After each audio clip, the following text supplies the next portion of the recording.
Soma's baking and cooking থেকে আমি সোমা বলছি। আজ আপনাদের সাথে শেয়ার করছি একটা ডিমের রেসিপি। ডিম তো আমরা অনেক রকম ভাবে খেয়ে থাকি। আজ যেটা আপনাদের সাথে শেয়ার করছি সেটা হলো ডিমের ধোকা। বাট ডিমের ধোকাও কিন্তু আমরা বিভিন্ন রকম ভাবে বানিয়ে থাকি। তা আমি কি করে বানালাম সেটা আজ আপনাদের সাথে শেয়ার করছি। চলুন তাহলে দেখে নিই কি করে বানালাম। এখানে 5টা ডিম ভেঙে নিয়েছি। এটার মধ্যে হাফ টিস্পুন নুন দিয়ে দিলাম, সামান্য পরিমাণে একটু হলুদ দিলাম। নুন আর হলুদ দিয়ে ডিমটাকে প্রথমে ফেটিয়ে নিচ্ছি।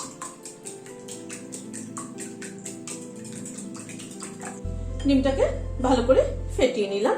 এবার এটাকে একটু সাইডে সরিয়ে রাখছি। এখানে দুটো সেদ্ধ আলু নিয়েছি। গোটা আলুগুলোকে সেদ্ধ করে নিয়েছি খোসা সহ, তারপরে খোসাটাকে ছাড়িয়ে নিয়েছি। আলুটাকে একটু স্ম্যাশ করে নিচ্ছি।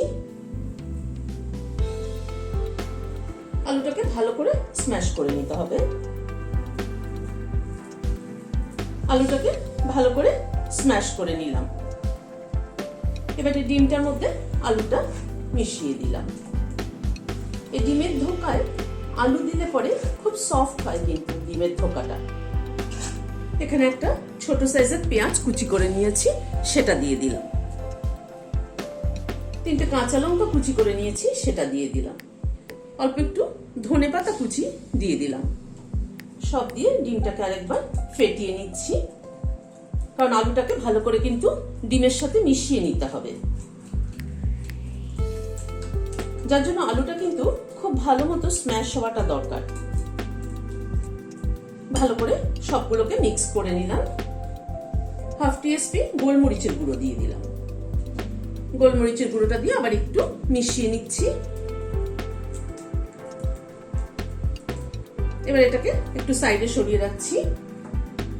এখানে আমি এটা কেক টিন ব্যবহার করছি। আপনাদের কাছে যা বাটি অ্যাভেলেবেল থাকবে সেটাতেই কিন্তু করতে পারেন। কেক টিনটার মধ্যে সামান্য একটু হোয়াইট অয়েল দিচ্ছি। একটু ব্রাশ দিয়ে এটা মাখিয়ে নিচ্ছি। আপনাদের কাছে ঘরে যা বাটি থাকবে, যে কোনো টিফিন বক্স বা স্টিলের যে কোনো বাটি, সেটাই কিন্তু ইউজ করতে পারেন। ভালো করে চারধারটা একটু তেলটাকে মাখিয়ে নিতে হবে। এবার এই মিক্সচারটাকে আবার একটুখানি নেড়ে নিয়ে ঢেলে দিচ্ছি। চলুন এবার এটাকে স্টিম করি। একটা কড়াইতে জল ফুটছে, একটা স্ট্যান্ড দিয়ে দিলাম। এবারে টিনটাকে বসিয়ে দিলাম, এটা ঢেকে দিলাম। আর এই লিডের যে ফুটোটা আছে সেটাকে বন্ধ করে দিলাম, তাতে স্টিমটা ভালো হবে, তাড়াতাড়ি হবে। মিনিট 10-12 পরে ঢাকনাটা খুলছি। একবার একটু চেক করে নিচ্ছি হলো কিনা। হ্যাঁ, কাঠিটা একদম ক্লিন বেরিয়েছে, তার মানে বুঝতে হবে হয়ে গেছে। এবার গ্যাসটাকে বন্ধ করে দিচ্ছি, দিয়ে এটাকে ঠান্ডা হতে দেবো। এটাকে নামিয়ে রাখছি, ঠান্ডা হলে তারপরে এটাকে কাটবো। এটা ঠান্ডা হওয়ার পরে এটাকে কেটে নিচ্ছি।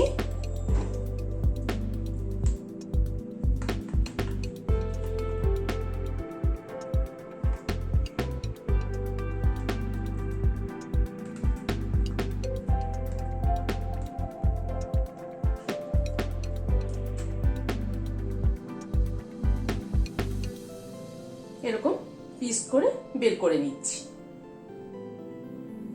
ডিমের ধোকার পিসগুলোকে কেটে তুলে নিলাম। এবার চলুন ফ্রাই করি। গ্যাসে একটা কড়াই বসিয়েছি, সাদা তেল দিচ্ছি।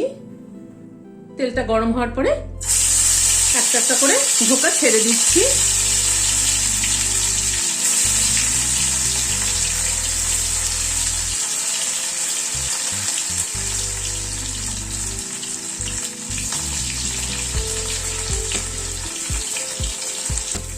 দুটো পিঠে লাল করে ভেজে তুলে নিচ্ছি।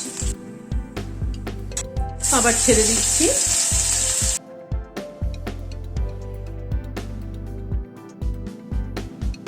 এগুলো লাল করে ভেজে তুলে নিলাম।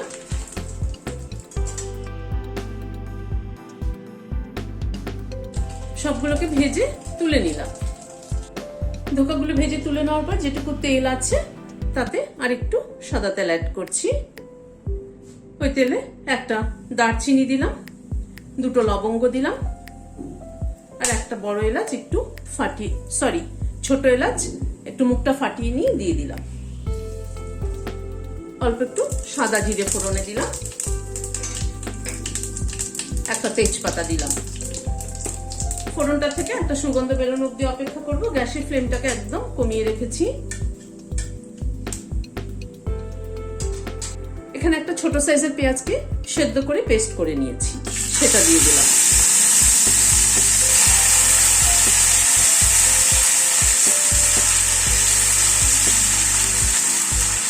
গ্যাসের ফ্লেমটাকে লো টু মিডিয়ামে রেখে মশলাটা কষাচ্ছি।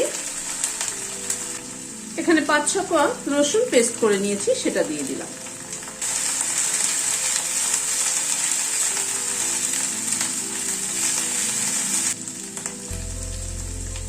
এক চামচ আদা বাটা দিয়ে দিলাম।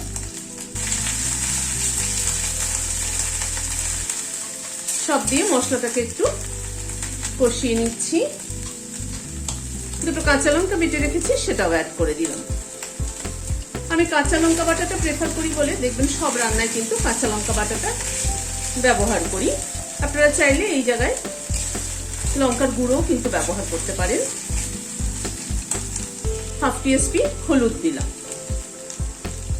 হাফ টিস্পুনও কম একটু কাশ্মীরি রেড চিলি পাউডার দিলাম, হাফ টিস্পুন নুন দিলাম, 1 চামচ রোস্টেড ধনের গুঁড়ো দিলাম। সামান্য পরিমাণ একটু জল দিচ্ছি মশলাটা কষানোর জন্য। মশলা কিন্তু সবসময় গ্যাসের ফ্লেমটাকে লো রেখে অল্প অল্প করে জল দিয়ে মশলা কষালে সে তরকারির কিন্তু টেস্ট কিন্তু দারুণ হয়।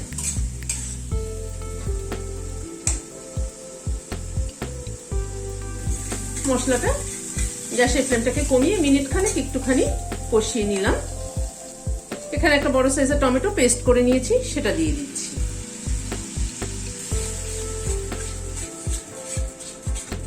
টমেটোটাকে দিয়ে আবার মশলাটাকে একটু কষিয়ে নেব।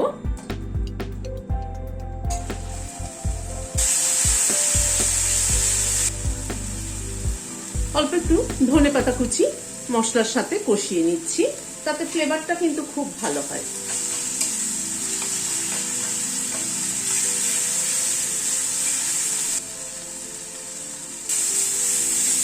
প্রায় মিনিট 2-3 সময় ধরে গ্যাসের ফ্লেমটাকে লো টু মিডিয়ামে রেখে মশলাটাকে ধীরে ধীরে কষিয়ে নিলাম। এবার গরম জল অ্যাড করে দিচ্ছি।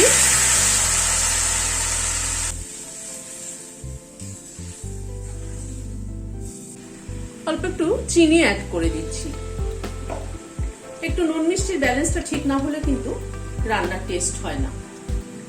এখানে চিনিটা দিলাম খুব সামান্য পরিমাণই, মানে যাতে ব্যালেন্সটা ঠিক থাকে। এবার ডিমের ধোকাগুলো দিয়ে দিচ্ছি, একটু ডুবিয়ে দিচ্ছি ঝোলের মধ্যে, একটু ফুটুক। 2-3 মিনিট ধোকাগুলো ফুটলো ঝোলের মধ্যে। এবার একটুখানি ঘি দিয়ে দিচ্ছি, খুব সামান্য পরিমাণে একটু ঘি দিচ্ছি, হাফ চামচেরও কম দিলাম। 1/4 টিস্পুন গরম মশলার গুঁড়ো দিলাম, কারণ আগে গরম মশলা ফোড়নে দিয়েছিলাম, সেজন্য সামান্য পরিমাণ গরম মশলা জাস্ট ফ্লেভারের জন্য দিলাম। দুটো কাঁচা লঙ্কা মাথাটা চিড়ে অ্যাড করে দিলাম, দিয়ে গ্যাসটা বন্ধ করে দিচ্ছি, দিয়ে ঢেকে দিচ্ছি স্ট্যান্ডিং টাইম 5 মিনিট। ঘি, গরম মশলা, কাঁচা লঙ্কার ফ্লেভারটা অ্যাবজর্ব হওয়ার জন্য। ফ্লেভার কিন্তু যে কোনো রান্নার ফ্লেভারটা কিন্তু একটা বড় ব্যাপার। ফ্লেভারটা ভালো হলে দেখবেন খেতেও ভালো লাগে। গরম গরম ভাতের সাথে এরকম একটা ডিমের ধোকা কিন্তু দারুণ ভালো লাগবে। রেসিপিটি আপনাদের কেমন লাগলো আমাকে কিন্তু কমেন্ট বক্সে অবশ্যই জানাবেন। যদি ভালো লাগে তাহলে একটা লাইক এবং সাবস্ক্রাইব করার অনুরোধ রইল। আজ তাহলে এখানে শেষ করছি, দেখা হচ্ছে আবার পরবর্তী ভিডিওতে। নমস্কার।